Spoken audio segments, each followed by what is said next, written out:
Okay. Oh, okay. Okay. All right. Good morning, everybody. We are now live on the TMI Business Solutions Networking Podcast with the one and only Alvin Hartley and his sidekick, the funny man, Kimbrough.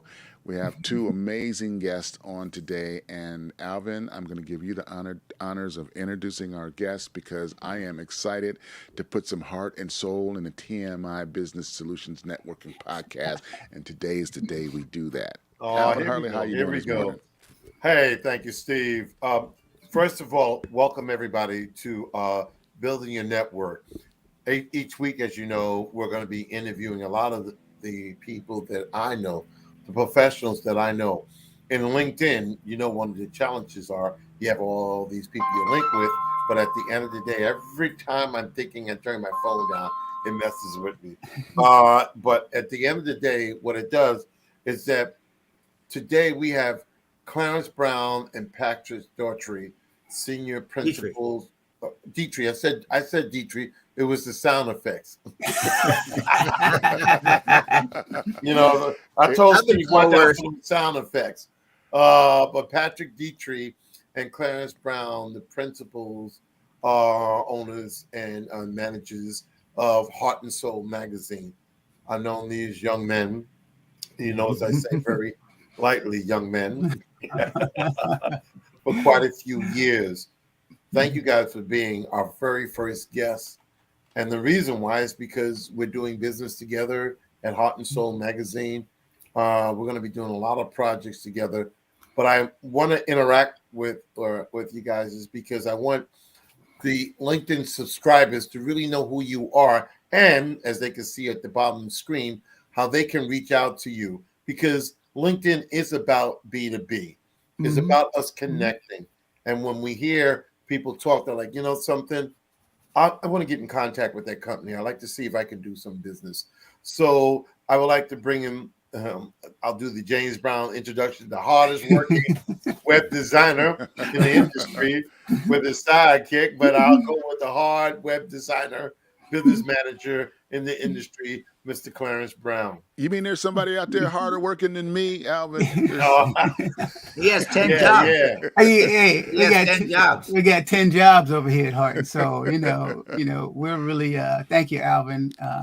It's really a labor of love. We've been in the media business for okay, I'll put it out there. I've been in the media business since 1976. So that means I've seen a lot of change, a lot of things go through that technology that we don't even use anymore. But today we have some fantastic tools, and we're happy to be, the chief people over at Heart and Soul to keep this long time community active and content rich company going. Right. Heart and Soul, 29 years old. We started 30. out health, fitness, almost 30. That's right, 30, right. Yeah.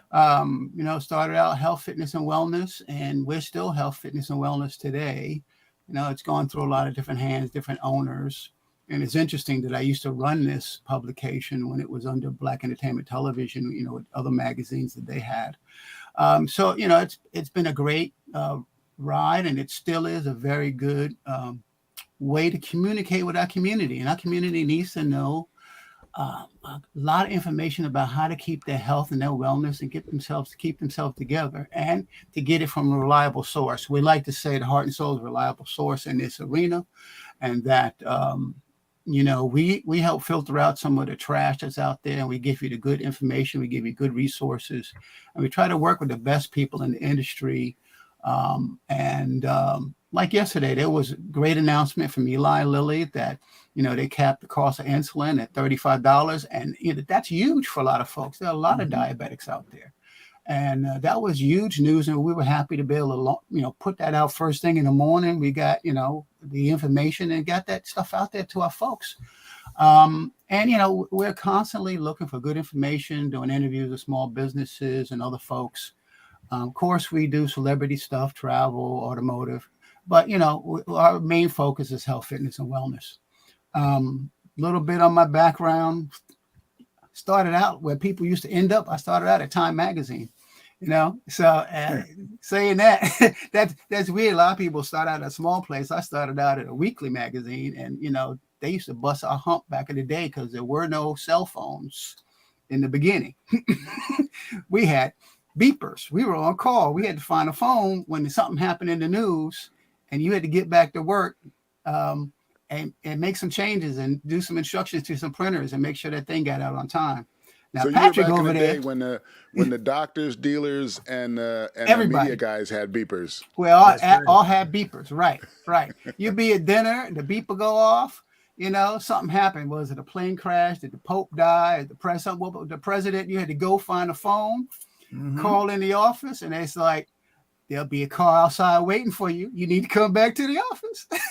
Right? And that was no joke. Ain't like today. It's like, if something happens, you can get that information immediately on your smart device, and you can rock and roll from there. But so we've seen this industry change a whole lot. And the good thing about today is you can use those tools to your advantage. You could do a lot more from your phone than you should be able to do in your office in the old days.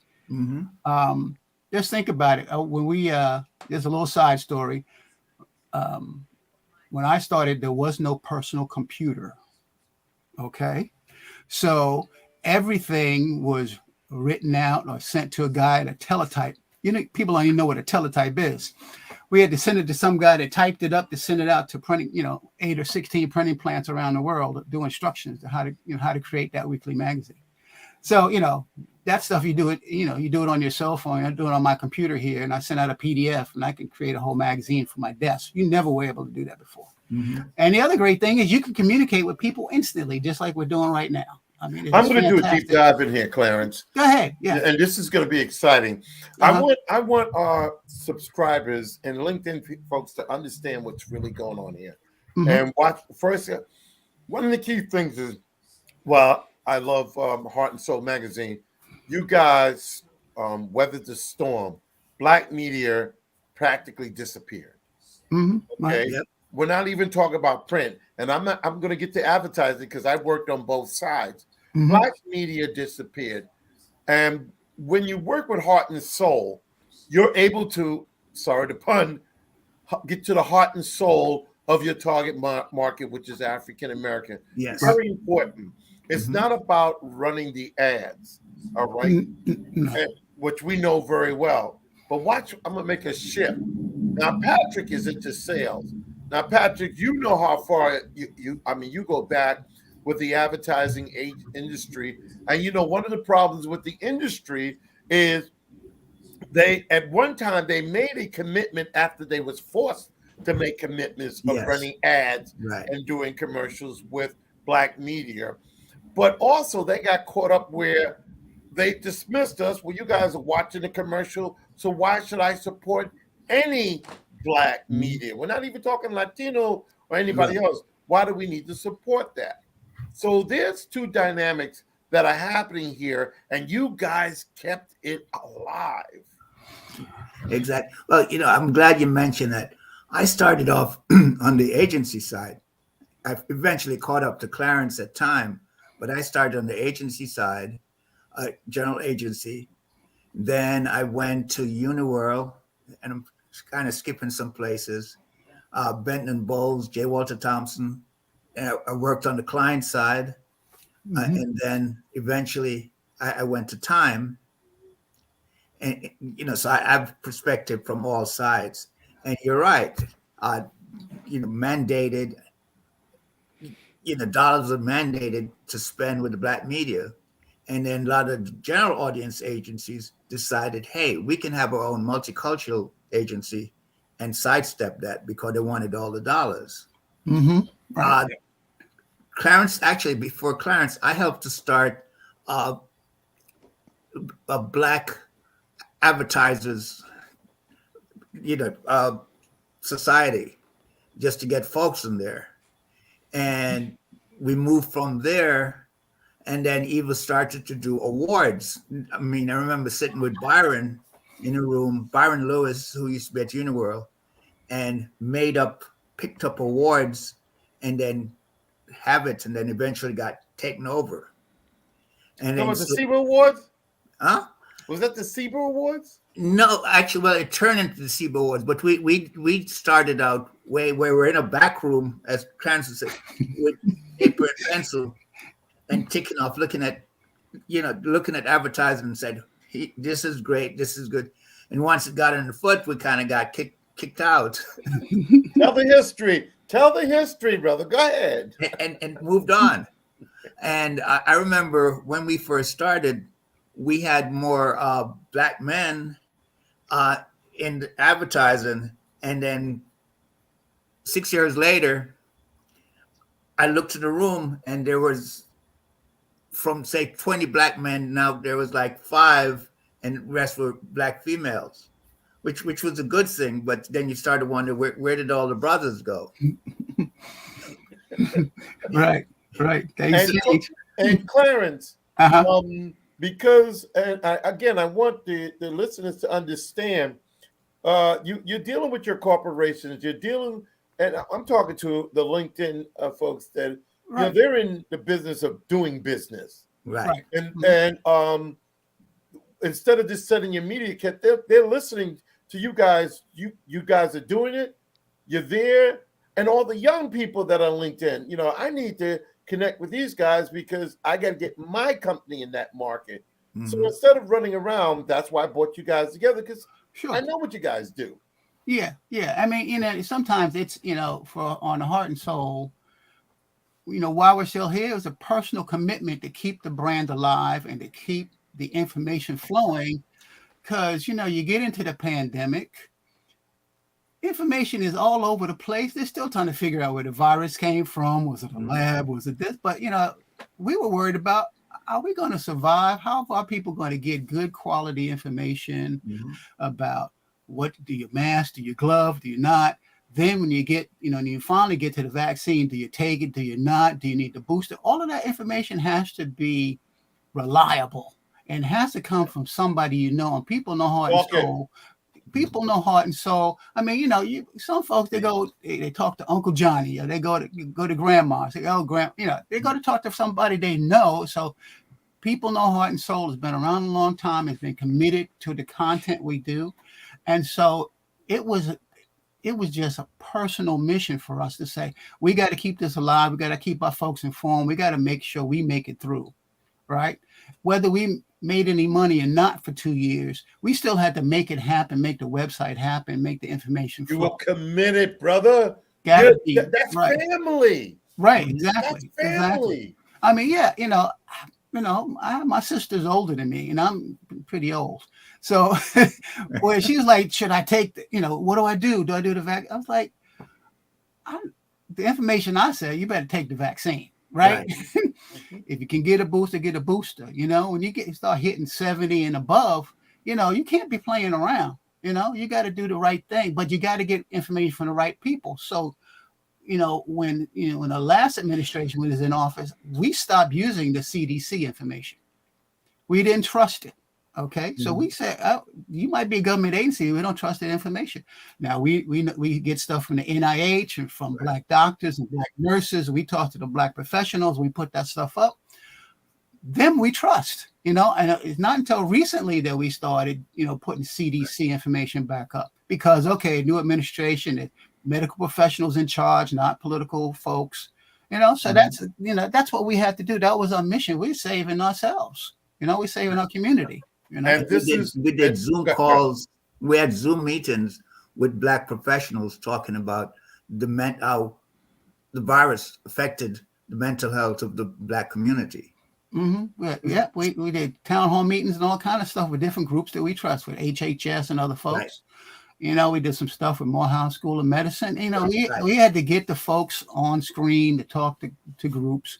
And once we had those town hall meetings and those video conferences, we took those things and we posted them on Heart and Soul so people can go back and look at them and get information because it's information and resources. Well, that's what I want our subscribers and our LinkedIn family to understand. Right. Because again, I'm always going to come back to business. When you're part of LinkedIn, this is a community of business, not just trying to push your brand. It's about building a relationship. Right. So listen, for the young folks that are actually listening to this, think about it now. If you want to get into journalism, where do you go? How do you start? You're getting access to these brothers that know where start, where it is, and where it's going. Right. For the executives that are trying to figure out how to develop a better link with the African American market, you can start here. We're not even talking about rolling out. We're not even talking about Ebony.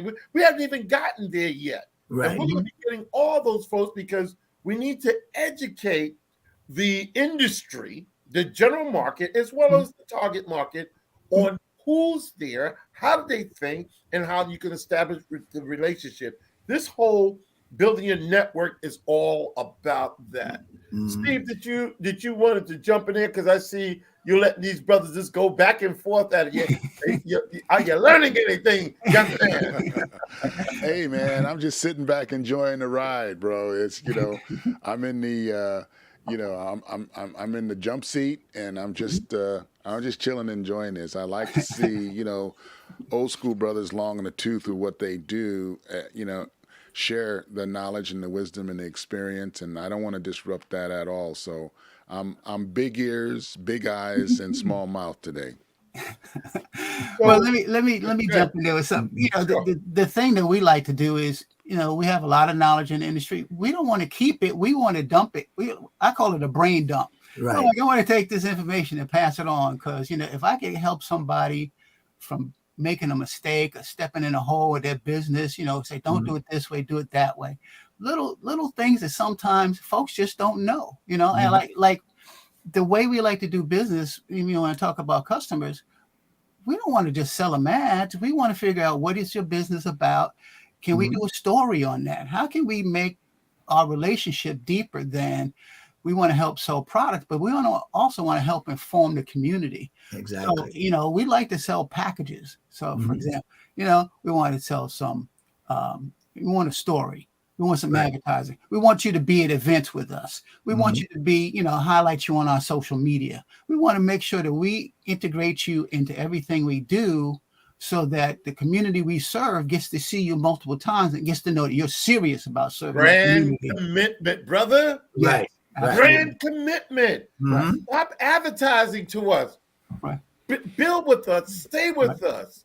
Don't just try to hit your numbers so you can make it in the board meeting and make your presentation. You want to make money. We know you want to make money with us.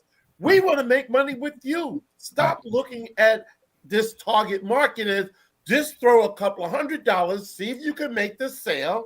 And if you don't hit the chart, get rid of them. Stop doing that to our market. Right. We love brand and we respect brand. You are the person that goes out, rip that brand apart, making sure that if you develop the relationship, this brand is going to be here. Brand commitment is important. And that's why you guys are important. Am I saying the right thing there, Patrick? Yes, you definitely are. One of the things that Clarence said, we like to build up relationship through sponsorship, commitment, and with events and everything. And this way you build up trust within the community. And that's what's important. With the trust comes sales. Yeah. But it's all about money. Don't get me wrong, gentlemen. I don't want anyone to think that we're just on here just chatting it up. We're executives and we're saying, listen, we can play. We're going to play with or without you. But we would love to play with you. Right. We would love for you to stay and play with us. Exactly. Talk to us. Okay, then, and for all the young, I'm just talking all those young executives who work with all those major corporations. I get it. I get it how you come in with your skinny jeans and you sit. But if you really just talk to us, you'll learn a lot.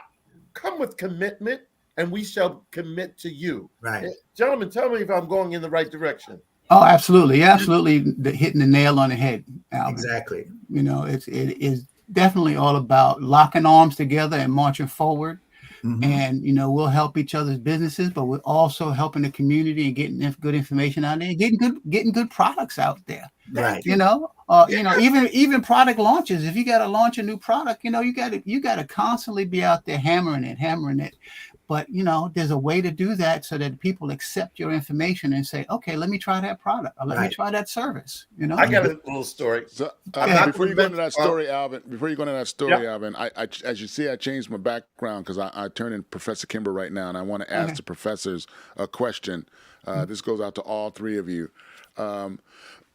Can you give me a couple of quick tips on do's and don'ts of networking? Like, whether it's at a live event or online or, in any environment. Give me a couple examples of some things that you shouldn't do that are kind of bad things to do in networking and things that you should do.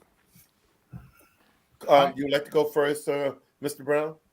Oh, I was going to send Patrick first, but okay. Well, what I like to do, what I like to do is, the good introduction. Make sure you have all your information with you, whether it be a business card or a QR code or something like that. But don't try to pitch the person first time you see them. Exactly. Don't do that. Well, don't. They'll just walk away. They're just like, yo, you're just trying to sell me something. I'm out. Don't do that. You try to build up a relationship. Be a person first.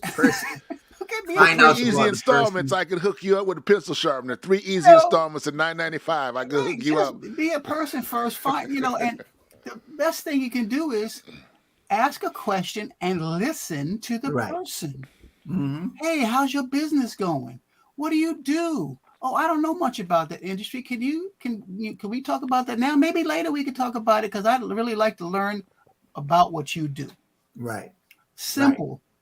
Don't try to push up on somebody and say, yo, I got this nice Ferrari over here. I want to say, no, dude. So, Pat, that's my 2 cents. Go ahead, Pat. You hit it on the nail on the head. Find some common ground. You talk, show the person you're interested in them, and finding out what they do, and then move on from there. You don't have to sell right away. I've found some of my most effective ways have been, I remember going on a call once and the person had a personal issue and we just talked. And then they said to me, wow, we didn't discuss business. And I said, no, this is more important. Right. And I said, we can always make another call. Right. Be a human being. Don't be I'm just here to get your loot. No, that's not it. My tip is, if you're going to collect the cards, y'all know what I'm talking about. The card collectors? Yeah. So they can go hurry up and put it in their database so they can just drive you crazy for the next year. But if you're going to collect the cards, out of all the cards that you collected, if you had not established 5, depending on how long the event is, 2 to 5 solid communication, then you didn't do your job at all. It's because when you go back to the office, you got all these cards. Now you have to remember who's what's what. How do I match it up? But if you got 2 to 5, you had an intense conversation. Those are potential leads. That's potential business. Okay? Right. Stop, like all of us said, stop selling yourself. What you're doing is developing a relationship. And that's what this podcast is. Building your network. To bring it net worth. Right. There you go. The wordsmith over there. Go ahead. Yeah. What can I tell you? And the thing about it, and I'll share with them, guys, I'm not going to mention the client's name, but I live with the phone, call you, Clarence. Look, I just got another, let me get you on the phone. I immediately, and I don't even have a contract, but if I met someone, I'm going to bring them to you.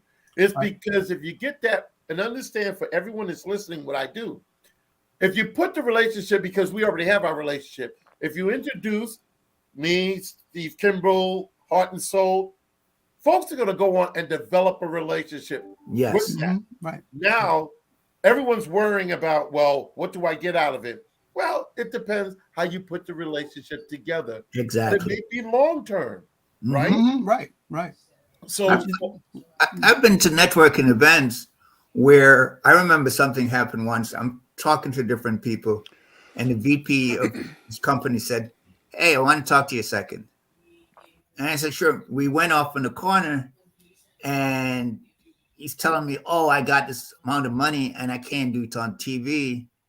I bet you're going to say you want to do it just on your, just on your media alone. I said, no, that's not going to help you. Right. Let's just talk. And people were coming over to us and said, what are you guys talking about? And we said, oh, we're talking about sports. And actually that night I walked away with a commitment from this person for $1 million. There you go. And we just casual and stuff. And as I'm going home, I'm saying, oh, I got to come up with a plan. Now you got to come up with a plan, right? But I made the plan up while we were talking. And it was just casual. It wasn't forced. So Right. those things can happen. Mm-hmm. But because we had developed the trust. Well, gentlemen, this is Steve. I guess we're on time. Am I correct, Steve? So, gentlemen, this has been a great podcast. I'm hoping that the individuals, a group of people are looking at this, because it's not only running on LinkedIn, but it's going to run all over the place. But the point of it is my closing remark, and you guys can give a closing remark as well. My closing remark is, for those corporations out there, as we bring individuals on, link with them, develop business relationship. Okay. Because don't sleep on these two fellas. They have crazy relationship. They can lift up the phone tomorrow and call any one of those Fortune 500. That's not an issue with them. It's about building the relationship. Mr. Brown? Yeah, again, we've been in the industry a long time. We know a lot of folks, and we relate to a lot of groups and organizations, and we like partners who like each other and can help each other. That's the best kind of business we can do. So contact us. We're willing to talk to everybody and brainstorm. That's what we do. Come up with solutions. I'm an old production guy. I'm used to making stuff happen and trying to figure out how to make it work. It just so happens now I got a web head, webmaster and all this other stuff. But that's what we do. Patrick? I agree totally with Clarence. One of the things that I've always liked to do, I found out early in my career, just going, oh, I want to sell you this. And I remember a client said to me, well, how can I develop a relationship with your audience? And from then on, I started to think of sponsorship, events, building trust. And, I think that's the key. We're not here just to, as Clarence said, yes, we want to make business, but we also want to develop a relationship. So if this person has a problem or they have something, they'll call us and say, hey, I have this. What do you guys think? How can we build and reach your audience? And that's the key. That's what we like to do. Clarence used to tease me that I'm always coming up with crazy ideas. Those ideas are to help clients. All right. And one quote, and I'll leave. Byron Lewis said to me one day, it was snowing in New York because I was at Uniworld. He said, you know what I like about you? You could sell an Eskimo ice cubes on a snowy day, but you give it to them that it can help them. So I like to come up with ideas. And Mr. Lewis is our mentor for a lot of us. Yes. He brought me into his company to run up his sports division. But I have to throw this in. I got to make sure I use the proper language because, Byron used a lot of colorful language. Yes. But I used to run through Uniworld, and the executive directors would hide me from Byron because I spent more time in his agency than his employees. But the account reps were teaching me, and they were showing me proposals. I was getting on the computer, and Byron would say, little fool, better language to use. Yeah, I know. Why are you in my agency? I'm Mr. Lewis. I'm here to learn. Are you here to take my clients? What But I spent years hiding in back rooms in this agency to learn about the whole industry itself. I needed to throw that in there to Right. show you what these great people have done for all of us. Right. Now it's our turn to share it and make some money. Because Byron Lou said, you ain't making no money. Then I don't understand why you in the business. Right. You're not in business if you're not making money. Right. Right. Bingo. Steve, you want to close it out, baby? You got something? There's one thing that I wanted to add to that question that I asked you guys, and that's take a real good look at your business partners, your business relationships, before you network them to other people that you haven't really vetted for them to qualify for that networking connection. Because I mean, there's been a couple times where, I did not get that right until after I hung up the phone, and I've been like, oh, wait a minute, I probably shouldn't connected. It's like, oh no, then now you gotta go back and reverse engineer, and you gotta do the disclaimer. It's like, hey, this guy might be calling you. I gave him your number, but as I'm thinking about it, I probably shouldn't. He's a piece of work. He's probably gonna hound you for 6 months on some crazy stuff. We've learned that. Yeah. So so my tip in networking is, before you be like, oh, who you should meet, you might want to put a break and really think, is this somebody that you really want to, connect? Because I know you guys have, a lot going on, and you don't have 2 seconds to spend on any foolishness. So, and I don't want to be that person that sucks a lot of time and bandwidth and resource out of your systems, because I sent you like a person that really I probably shouldn't have. So that would be probably my tip. Yeah, that's good. That's good advice. You got to vet people, and you got to figure out ahead of time who can work well with who else. Right. Sometimes you are the buffer, and you don't let the 2 of them converse too much, or the 3 of them converse too much. You're the buffer and kind of keep the ball rolling and keep it smooth. Well, that's why we have this network, so people can get a better inside view of heart and soul, who the players are. So when they come to the table, you kind of got an idea. Right. Exactly. We're open door, but come on, come to us to do some business. Don't come to us just to talk to us to say you know us, because you can play the video over and over if you want to know us. Yeah. All right. Real quick, guys, give me a big smile. I'm going to do a screen capture. Is that all what right? I'm this gonna is? take off my headphones. Yeah, give me a big smile on 3. 1, 2, 3. Down the pipe in the lens. Okay. Nice. There you go. Okay, that's a beautiful thing. You ever see they take a photo live when you're doing the tape? All right, Steve, take it home, Steve. Hey, babe, thanks a lot. All right. Thank you guys for hanging out with us. And for all of you who are watching us and are following us, thank you very much. We know you have many things to do and you're very busy. So the fact that you take a couple minutes out to give us your time, we really appreciate that. This is the TMI Business Solutions Networking Podcast with your one and only Alvin Hartley. I'm the sidekick on the curb, taking all the names and numbers, Ref Kimbrough, and I want to thank you guys for coming out and hanging with us from heart and soul, because you just gave us a little bit of heart and soul in our podcast, and we appreciate that. For any information about where to find the next one, just do a weekly mark in your calendar that 9 o'clock on Pacific Coast time. Every Thursday we're going to be doing this, and at 12 o'clock on Eastern Standard Time, we're going to be doing that on the East Coast. So just mark that in your calendar. You have to figure out what coast you're on. I can't do all the work. Thanks a lot for hanging out, guys. It's been fantastic. Fun. All right. Peace out. Great. Thank you so much, guys. Okay. Thank you. All right. Okay, Yeah. bye.